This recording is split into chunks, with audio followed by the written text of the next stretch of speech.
So hello everyone, welcome to my channel knowledge editor. तो इसमें आज के टॉपिक में हम कवर करेंगे एडवर्टाइजमेंट को।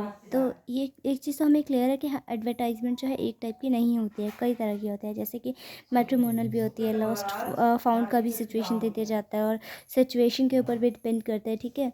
और जैसे कोई भी आपका जो है, कोई किसी क्रिमिनल को ढूंढना होता है, किसी मर्डर को ढूंढना होता है, कुछ भी, ठीक है। सेल परचेज में भी होता है आपका। सेल परचेज में आपका जैसे प्रॉपर्टी भी आ जाता है, व्हीकल भी आ जाती है, गाड़ियाँ भी आ जाती है, मतलब, ठीक है। ऐसे ही आपकी कई टाइप की होती है। एजुकेशनल इंस्टीट्यूशन की भी होती है, मिसिंग की भी होती है ना। तो ये कई टाइप की एडवर्टाइजमेंट आपकी होती है। तो सबसे पहले एक चीज़ मैं बता देती हूँ, सारे एडवर्टाइजमेंट में क्या चीज़ें कॉमन है, ठीक है। जो भी आपको बोर्ड में करके आना है, जो भी बोर्ड एग्जाम्स में करना है, या आगे भी आपको जो भी आप एडवर्टाइजमेंट लिखते हैं, आपने न्यूज़पेपर देखा होगा, उसमें देखा होगा कई तरीके के एडवर्टाइजमेंट होते हैं। प्रॉपर्टी के होते हैं, है ना, गाड़ियों के होते हैं, गाड़ियों के सेल के लिए होता है, गाड़ियों के परचेज़ के लिए होता है ना, काफ़ी चीज़ों के लिए होता है। तो सबसे पहले एक चीज़ बता देती हूँ। सबसे पहले आपको क्या करना है कि कोई भी एडवर्टाइजमेंट लिखने से पहले, ठीक है, वो किस में लिखना है, बॉक्स में। यानी कि सबसे पहले आपको क्या करना है, बॉक्स बनाना है। जैसे आप नोटिस में बनाते हैं बॉक्स, वैसे ही आपको एडवर्टाइजमेंट में भी बनाना है, ठीक है, नीट एंड क्लीन। और आपको क्या करना है कि जो भी आपको जो है एडवर्टाइजमेंट है, it should be specified and written at the top of box. Okay, I hope you understand. Okay, and only relevant information should be written briefly. Okay, so don't put any extra information in this advertisement. Okay, so the information should be written in one paragraph in running lines, and in words or phrases only, not in complete sentences, sorry. Okay, and the language should be concise and simple, form, and factual. Okay, contact details should be mentioned in every advertisement. Okay, and the prescribed word limit should not be exceeded. Okay, I hope you understand. So let's start with examples. Okay, so here okay, so here let's see. अगर आप matrimonial advertisement की बात करें तो उसमें क्या किया जाता है, सबसे पहले आपको क्या जाता है, ब्राइड क्या ढूंढ रहे हैं आप, दुल्हन ढूंढ रहे हैं, दूल्हा ढूंढ रहे हैं, ठीक है। वो सारी चीज़ें आपको पहले एक्सप्लेन करना होता है, ठीक है। ऐसा लिख सकते हैं, looking for bride groom, looking for bride. Okay, और इसमें क्या होता है उसकी जो भी ब्राइड होता है या ग्रूम होता है, उसका क्या होता है, हमें एज, हाइट और बिल्डिंग, ये सारी चीज़ें हमें सारी चीज़ें क्लियर करनी होती है इसमें, ठीक है। एजुकेशनल क्वालिफिकेशंस हमको इसमें शो करना पड़ता है, ठीक है। Nature of employment, service show करना पड़ता है, प्रोफेशन शो करना पड़ता है, यानी कि किस प्रोफेशन से वो बिलोंग करता है, ठीक है।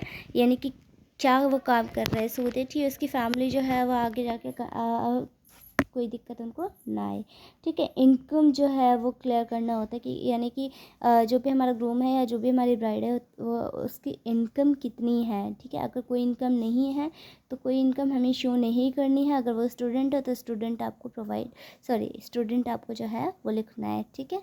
और आपका जो है कास्ट है, अगर ज़रूरी है, ठीक है। अगर नहीं लगता है कि कास्ट कोई कंपलसरी नहीं है सेम होना, तो आप स्किप कर सकते हैं। और आपका जो है, आप कौन सी क्वालिटीज़ अपने पार्टनर में चाहते हो, वैसे आप क्वालिटीज़ आप लिख सकते हो, ठीक है। बस आपको यही सारी चीज़ें क्लियर करनी है और अपना कॉन्टैक्ट नंबर और एड्रेस आपको शेयर करना है, बस। इससे ज़्यादा आपको कुछ नहीं करना मैट्रिमोनियल में, ठीक है।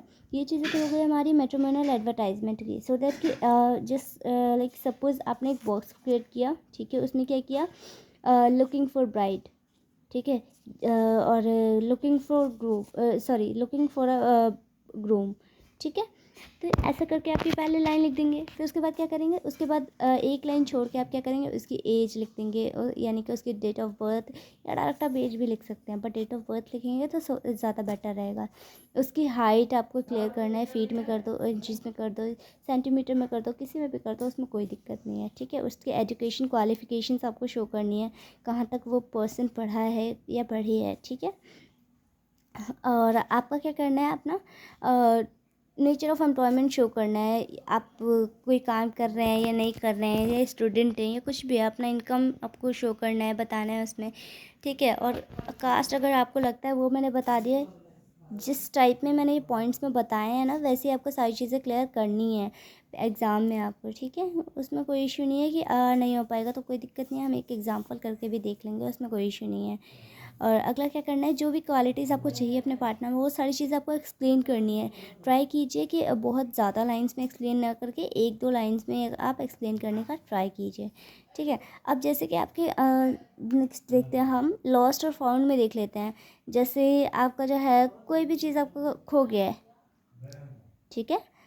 जैसे कोई भी चीज़ आपकी खो गई है, जस्ट लाइक आपका वॉलेट खो गया है या कुछ भी, ठीक है, या आपको कोई चीज़ मिली है तो उसके लिए भी आप एडवर्टाइजमेंट देते हैं, ठीक है। जैसे कि क्या चीज़ आपकी खोई है वो सही चीज़ आपको शो करना है, और क्या वो आपको शो करना है, या क्या चीज़ आपको मिली है किसकी है, उसके लिए अगर एडवर्टाइज़ करना चाहते हो न्यूज़पेपर में, टीवी एड्स में, ठीक है, तो आप कर सकते हो, उसमें कोई इशू नहीं है। कलर उसमें आप एक्सप्लेन कर सकते हो कि हाँ उस चीज़ का कलर कैसा है, जैसे वॉलेट का कलर उसका कैसा है, उसमें क्या कंडीशन है, कैसे नहीं है, और काफ़ी सारी ऐसी चीज़ें होती है जो डॉक्यूमेंट्स उसमें अवेलेबल होते हैं, ठीक है। ये सारी चीज़ें आप उसमें क्या कर सकते हो, लिख सकते हो। और उसमें क्या होता है हमारा, ठीक है।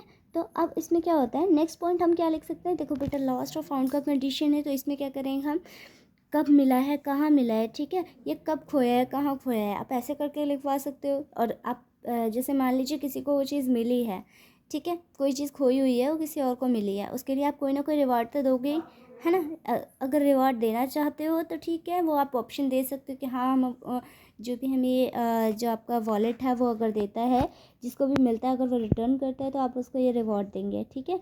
बट अगर आप नहीं देना चाहते तो ये कंपलसरी नहीं है, ठीक है। और नीचे आपका जो है सबसे नीचे आपको क्या करना है, कॉन्टैक्ट नंबर डालना है और अपना एड्रेस डालना है, सो दैट कि जिसको भी वो चीज़ें मिली हैं वो आपसे कांटेक्ट कर सके, या जिसकी भी वो चीज़ें खोई है वो आपसे कांटेक्ट कर सके। ये तो हो गया हमारा, क्या हो गया, लॉस्ट और फाउंड का एडवर्टाइजमेंट हो गया, ठीक है। अब जैसे कई बार ऐसे ही होता है हमारा सेल परचेज़ का, जैसे रेंट का हो गया, प्रॉपर्टी का हो गया, गाड़ियों का हो गया, ठीक है। ऐसे अगर आपका मैं दिखा देती, हाँ, तो ये देखो इसमें क्या हो रहा है, हमारा सेल परचेज प्रॉपर्टी का हम दिखा देते हैं सबसे पहले। जैसे कोई चीज़ अगर अवेलेबल है, सॉरी, जैसे कोई चीज़ अगर अवेलेबल है तो आप आपका ये लिख सकते हैं आप, available for sale, for purchase, to let, accommodation wanted, ये सारी चीज़ें आप लिख सकते हैं, ठीक है। टाइप्स ऑफ अकोमोडेशन कैसी है, या फ्लैट है, फ्लोर है, ऑफिस है, शॉप है, इनमें से क्या है वो आप लिख सकते हैं, ठीक है। एक तरीके से आपको क्या करना है, सिर्फ इसको हाईलाइट करना है सबसे पहले, ठीक है। अब इसमें क्या करना है, किस एरिया में है वो चीज़ें, कौन सा फ्लोर है, कौन सा प्लॉट है, कितने BHK का, कितने नंबर ऑफ़ रूम्स है, कितने आपका जो है ये चीज़ें हैं, ठीक है। ये सारी चीज़ें आपको क्लियर करनी है, वहाँ का एरिया कैसा है, एनवायरनमेंट कैसा है, लोकेशन क्या है, ठीक है। डिटेल्स वहाँ के चारों तरफ कैसी क्या आपका जो है एरिया है, ठीक है, वो सारी चीज़ें आपको क्या करनी है, क्लियर करना है इसमें। क्योंकि ऑब्वियस सी बात है, अगर आप भी कहीं किसी जगह पे प्लॉट लेते हैं तो वो सारी चीज़ें आपको क्लियर चाहिए, है ना। तो वो सारी चीज़ें आपको जो है इसमें भी मेंशन करनी है एडवर्टाइजमेंट में, ठीक है। अब इसमें क्या करना है, जैसे वेल फर्निश्ड है या नहीं है, मॉड्यूलर किचन है या नहीं है, वो सारी चीज़ें आपको शो करना है। बट ट्राई कीजिएगा कि मॉड्यूलर किचन आपको शो करना ज़्यादा बेटर रहेगा, क्योंकि उससे जो है इंप्रेशन आपका अच्छा शो करेगा, ठीक है। और भी कोई अगर स्पेसिफिकेशन है तो वो सारी चीज़ें आपको इसमें शो कर सकते हैं, जैसे सन फेसिंग हो गया, एरिया हो गया, एरिया रूम्स होते हैं ना, प्रॉक्सिमिटी टू मार्केट हो गया, ठीक है। और कोई भी लैंडमार्क होता है, वो सारी चीज़ें आपका क्या हो जाता है, क्लियर हो जाता है। अब क्या हो जाता है, नियर बाय आपका जो भी बैंक है वो सारी चीज़ें आपको क्लियर करनी होती है, ठीक है। कितना आप, अगर आप उसको रेंट पे दे रहे हैं या कुछ भी दे रहे हैं, ठीक है, रेंट पे दे रहे हैं या आप उसको जो है सेल करना चाहते हैं, तो भी आपको क्या करना है, जो अमाउंट आप जो है एक्सपेक्ट कर रहे हैं वो आपको लिखना है वहाँ पे, ठीक है। और बाद में भले ही आप उसमें कम दाम में दीजिए, ज़्यादा दाम में तो नहीं दीजिए, तो ज़्यादा बेटर रहेगा, ठीक है। अब इसमें क्या करना है, ये सारी चीज़ें आपको कंप्लीट करने के बाद क्या करना है, कॉन्टैक्ट डिटेल्स डालनी है अपनी, यानी कि एड्रेस डालना है, फ़ोन नंबर डालना है, सो दैट कि जो भी आपका वो जो फ्लैट है या हाउस है, जो भी है आपका, फ्लोर है, ऑफिस है, शॉप है, ये सारी चीज़ें अगर जो भी इनमें से कोई भी चीज़ अगर किसी को परचेज़ करनी हो तो वो इजीली आपसे कांटेक्ट कर सकता है, ठीक है।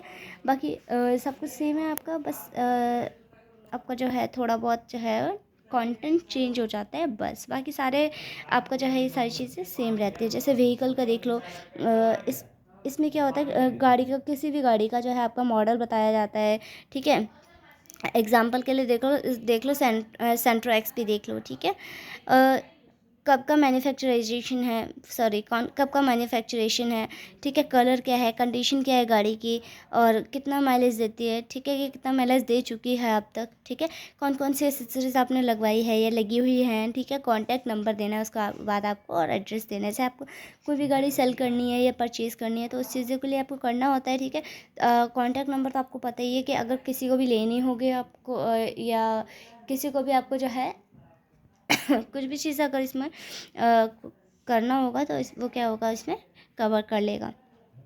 इसमें क्या करेंगे हम, वीडियो ज़्यादा लंबी होती जा रही है तो इस वजह से आज हम इतना ही कवर करेंगे। बट हाँ, इतना तो है कि हमने एडवर्टाइजमेंट जो है हमने एक तरीके से लिखनी सीख ली है। सबसे पहले क्या करना है हमें, पहले एक बार रिपीट कर लेते हैं। एडवर्टाइजमेंट हमेशा जो है बॉक्स में लिखी जाती है, ठीक है, और उसमें जो है क्या कहते हैं आपका इन्फॉर्मेशन जो है सिर्फ रिलेवेंट इन्फॉर्मेशन होनी चाहिए, ठीक है, उसके बारे में अच्छे से ब्रीफली डिस्क्राइब किया होना चाहिए। जैसे फ्रेजेस में डाल दिया, रनिंग लाइंस में डाल दिया, और एक पैराग्राफ में भी आप उसको लिख सकते हैं, ठीक है। पर ना आप इसको क्या कर सकते हैं, नॉट इन कंप्लीट सेंटेंसेस, पूरे एक कंप्लीट सेंटेंसेस में नहीं लिख सकते फ्रेजेस वगैरह को, ठीक है। अब क्या हो जाता है, आपका लैंग्वेज भी आपका देखा जाता है, इसमें सिंपल है, फॉर्मल है, फैक्चुअल है, क्या है, ठीक है। कॉन्टैक्ट डिटेल्स आपको जो है मैंडेटरी होता है मेंशन करना।